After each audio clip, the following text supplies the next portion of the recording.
আসসালামু আলাইকুম, কেমন আছেন আপনারা সবাই? আশা করি ভালো আছেন। আর এই যে বরাবরের মতো চলে আসলাম। হ্যাঁ, আজকে কিন্তু সকালবেলা থেকেই শুরু করলাম। এই যে ডিম ভাজি আর ভর্তা, আসলে না এই ভর্তা দিয়েই ভাত মনে হয় খাওয়া যায়, এক প্লেট ভাত। তো বিভিন্ন রকম ভর্তা নিয়ে চলে আসলাম। রেসিপি যদি দেখতে চান তবে বলতে পারেন, অন্যদিন যখন বানাবো রেসিপি দেব। তবে আজকে শর্টে ঘাটেই আপনাদেরকে দিলাম। এই যে এখন মুরগির মানে কি বলবো, একটা বলতে গেলে আরেকটাও চলে আসতেছে। কেন জানেন? আজকে রান্না আমার বিশাল রান্না, দেখলেই বুঝতে পারবেন যে কত রান্না। আর হ্যাঁ, এখনও যারা সাবস্ক্রাইব করেননি প্লিজ সাবস্ক্রাইব করে দেবেন, লাইক করবেন, কমেন্ট করবেন এবং শেয়ার দিয়ে পাশে থাকবেন। আর এই যে দেখেন আজকে রান্নার শেষ নাই, ওদিকে আপনার ভাইয়া বাজার নিয়ে আসছে, এদিকে দেখেন রান্না বান্না। আর এক পদে রান্না করলে তো হয় না, পদে পদে রান্না করা লাগতেছে আজকে। আর এই যে বাজার দেখেন ছেলেদের জন্য। আর এই যে ফল কেটে রাখতেছি, কারণ বিকেলবেলা বাচ্চাদেরকে দিব। আমি অবশ্য সব সকালেই করে রাখি, বিকেলবেলা যে বাচ্চাদের দিব তা না, ফাঁকে ফাঁকে মানে আমার কাজের ফাঁকে ফাঁকে ওদের আমি এক এক পদের ফল দিই, এর জন্য সকালবেলায় সব কেটে রাখি। আর এই যে এখন ফল কেটে রাখলাম, কারণ আমার যত কাজ আমি সকালেই সেরে রাখি। সকালে যদি কাজ না করি তাহলে মনে হয় সারাদিন আমার কাজ শেষ হয় না। আর এই যে এখন বললাম না, দেখেন মাছ কিন্তু রান্না করছি, আবার এই মাছ ভিজাইলাম, কারণ এক একটা বাচ্চা এক এক রকমের খাবার খাবে। তো কি আর করার, চিন্তা করি যে একটু রান্না করলে যদি খাবার খায় তাহলে আমার কষ্ট না। আর এই যে আপনাদের ভাইয়ার জন্য ঢেঁড়স ভাজি করতেছি, ঢেঁড়স না ভেন্ডি, আমি ভুলে গেছিলাম। আর এখন এই যে বললাম না, বাচ্চাদের জন্য এক এক বাচ্চার জন্য এক এক ধরনের মাছ রান্না করা লাগে। তো এখন একটু চিন্তা করলাম আলু দিয়ে রান্না করি, কারণ আমরাও একটু খাবো।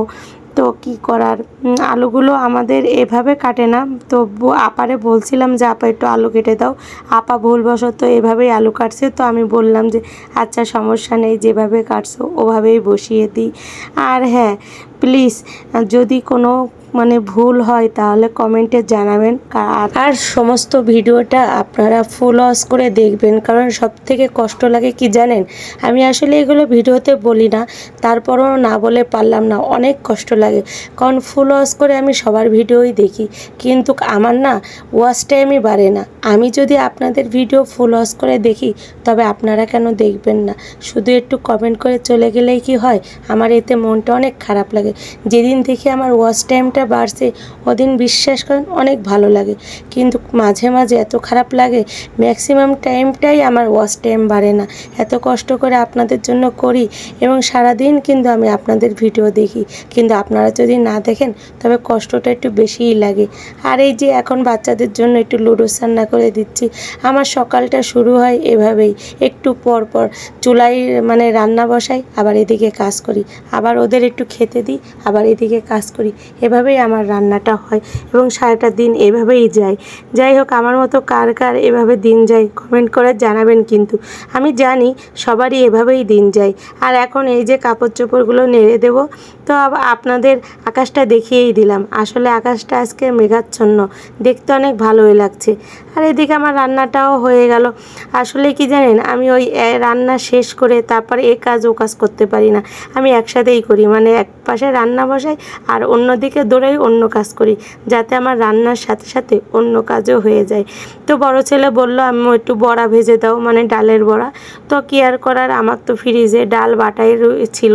তো চিন্তা করলাম ওর জন্য একটু বড়াও ভাজি, কারণ একটু বড়া ভাজি করলে খেতে পারে। আর এদিকে বাচ্চাদের জন্য রুটি বের করছিলাম, তো ওরা খাবে না, তো ভাবলাম আবার ফ্রিজেই ঢুকিয়ে রাখি, কারণ কাজ মানে সকালটা হলে বিশ্বাস করেন আমি না দু চোখে শুধু অন্ধকারই দেখি কাজের ঠেলায়। আর এই দেখেন এত থালাবাটি এখন সব জমা হয়ে গেছে, রান্নার কাজ শেষ করলাম কিন্তু থালাবাটি তো রয়েই গেছে, এগুলো এখন সব ধোবো। আর এগুলো কিন্তু ধোয়া, এগুলো উঠে রাখবো, কারণ বাইরে যতই রাখি না কেন ততই আমার লাগে। এজন্য চিন্তা করলাম যে যেগুলো একটু কম লাগে ওগুলো ঢুকিয়েই রাখবো। তো এই যে একটু ভাজা ভাজা করে নিচ্ছি, এটা তো আপনাদের একটু আগেই দেখালাম। আর এই মাছটা এটা অবশ্য গরম করতেছি, এই হলো কথা। তো আমার যেটা বলতেছিলাম যে আপনারা যদি সবাই সবার পাশে থাকেন তাহলে বিশ্বাস করেন আমাদের না ওয়াচ টাইম কমপ্লিট করতে বেশি দেরি লাগবে না। তো আমার যতটুকু বোঝানোর আমি বোঝালাম। যদি এখন আপনাদের ইচ্ছা আপনারা কি করবেন না করবেন, তবে খারাপ লাগা থেকেই আপনাদের বললাম। আমি কিন্তু কাউকে আবার মিন করে বলিনি। আপনারা বলতে পারেন আমাকে বলছেন না আপু, আপনারাও দেখেন আপনাদেরও ওয়াচ টাইম বাড়ছে না, তখন আপনাদের কেমন কষ্টটা লাগে বলেন। আমারও ঠিক এমনই কষ্ট লাগলো, তাই আপনাদেরকে বললাম। আর তরমুজটা অর্ধেকটা কেটে নিলাম আর অর্ধেকটা রেখে দিলাম, কারণ একসাথে সব কাটলে খাওয়া হয় না। আর আমার বাচ্চারা বেশি খায় না, আমি সবসময়ের জন্য ওদের জুস করে দিই। আর এদিকে চলে আসলাম, এই যে বিছনা এখনও গোছানো হয়নি, কারণ বাচ্চারা সবাই ঘুমাইছিল, তো অন্যান্য কাজগুলো সেরে নিছি, কিন্তু বিছনাটা না গোছানো হয়নি। তো ওরা ওঠার পরে আমার আগে মেন কাজ থাকে বিছনা গোছানো। বিছনা গোছানোর পরে এই দেখেন আমার চেহারার কি নাজেহাল। হ্যাঁ, তো এত গরম পড়ছে, এত গরম পড়ছে, তারপরও একটু চিন্তা করলাম শ্যুট নিই, কারণ শুধু সব কিছুই মানে ঘর বাড়ি থালাবাটি এগুলো দেখলে হবে, আমার চেহারাটাও একটু টাসকি মারে, এটাও একটু দেখে নেন।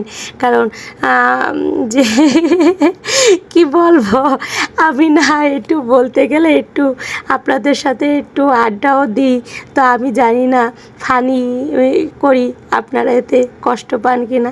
আর একটা কথা কি জানেন, কত কিছু রান্না করলাম, লাস্টে ছেলেরা বললো কি পরোটা খাবো। বলেন তখন কেমন লাগে, মেজাজটা গরম হয় না? তো কি আর করার, তো ছেলেদের যেটা খুশি ওইটাই করি আমি।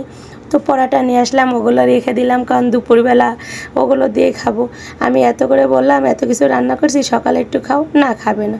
তো আর এই যে ডাল আর পরোটা আনলো, তা বললাম আচ্ছা ঠিক আছে তাহলে এটাই খাও। আর পরোটা আমারও ভালো লাগে, যে ভালো লাগে না তা না। তো এখন এই যে একসাথে দিই না, বাচ্চাদের একসাথে দিলে হ্যাঁ মারামারি কাড়াকাড়ি সব কিছু লেগে যায়। তো আমি করি কি আলাদা আলাদাভাবে বাটিতে দিয়ে দিই, যাতে কোনো মারামারি না হয়, ঝগড়া না হয়।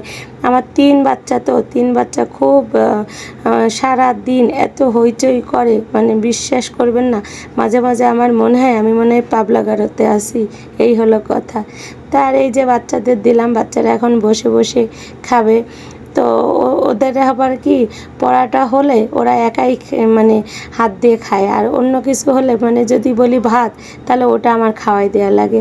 তো এই দিকতে আমার একটু সুবিধাই হয়েছে, কারণ পরোটা দিয়ে দিচ্ছি একটু হাত দিয়ে খাক, আর এদিকে আমি অন্য কাজগুলো সেরে নিই। এদিকে এই যে ফল কাটা হয়ে গেছে, সেটা তো আগেই দেখিয়েছিলাম। আর জুসের কথা বললাম না, যে আমার বাচ্চারা জুস করে দিতে হয় না, কোনো জিনিস জানেন খায় না, কিন্তু আমি সকালবেলায় ফলগুলো কেটে রাখি। কেটে রাখলে কী সুবিধা হয় জানেন, কাজের ফাঁকে ফাঁকে যখন মন চায় একটু জুস করে ওদেরকে দিই, ওরা খায়। এই মানে আমার সারাদিন দৌড়ের উপর থাকা লাগে। তো যাই হোক, আপনাদেরকে অনেক কিছু বলেই ফেললাম, আর সকালের থেকে কি কি কাজ করি সেগুলো কিন্তু দেখিয়েই ফেললাম। আসলে কাজ করা আর ভিডিও করাটা মনে হয় অনেক টাফ, তাই না? এই দেখেন এই জুসগুলো কিন্তু আমার আলাদা আলাদা করে রাখা লাগতেছে, দেখছেন। আর এই যে ছেলেদেরকে এখন জুস করে দেব, অবশ্য মনে হয় তরমুজের জুস ভালোই হয় নাকি, আমি কখনো খাই না, বাচ্চাদের জন্যই করে দিই। তরমুজ আমার অতটা ফেভারেট না। তরমুজ ফেভারেট যদি বলতে পারেন আমার বোনের, ওর যে এত পছন্দ তরমুজ। আর এই যে দেখতে দেখতে কিন্তু আমি আর ভিডিওটা করতে পারিনি, বিকেল হয়ে গেছে। বিকেলবেলা একটু বাচ্চাদের নাস্তা করে দিচ্ছি, সারাদিন আমি মোবাইলটা অনই করিনি, কি বলবো। তো অনেক খারাপ লাগতেছিল, এখন বিকেলে ওদের হালকা পাতলা একটু নাস্তা করে দিচ্ছি। তো নাস্তা করে দিলে আমার বড় ছেলে আবার খুব খুশি হয়। তো আমার যতই কষ্ট হোক না কেন, আমি ওদের মানে ওদের জন্য একটু রান্না করি, যাতে ওরা যেন খায়, কারণ আমার কষ্টটা কষ্ট না, ওরা যদি খায় এটাই আমার সার্থকতা, কি বলেন? আর আমি জানি প্রত্যেক মারই এটা সার্থকতা। বলতে বলতে কি আমি একটু বেশিই বক বক করে ফেললাম আপনাদের সাথে, জানি না। হ্যাঁ, আর কি বলবো, তো একটু মনে হয় ভাজাটা বেশিই হয়ে গেল, কি আর করার, আপনাদের সাথে বক বক করতে গেলে দেখছেন কেমন হয়। ভাবছি যে এর পরের বার আর বক বক করবো না, শুধু রান্নার ভিডিওই দেখাবো, বক বক করবো না। এই দেখেন পুড়ে গেল, কি আর করার। তবে হ্যাঁ, আমার কথাই যদি কেউ কষ্ট পায় প্লিজ মাফ করে দিন, ক্ষমার দৃষ্টিতে দেখবেন। তবে বড়াগুলো ভাজার পরে কিন্তু দেখতে ভালোই লাগছে, একদম মন্দও লাগছে না। সাথে যদি থাকে একটু সালাদ, সালাদ দিয়ে খেতে ভালো লাগে।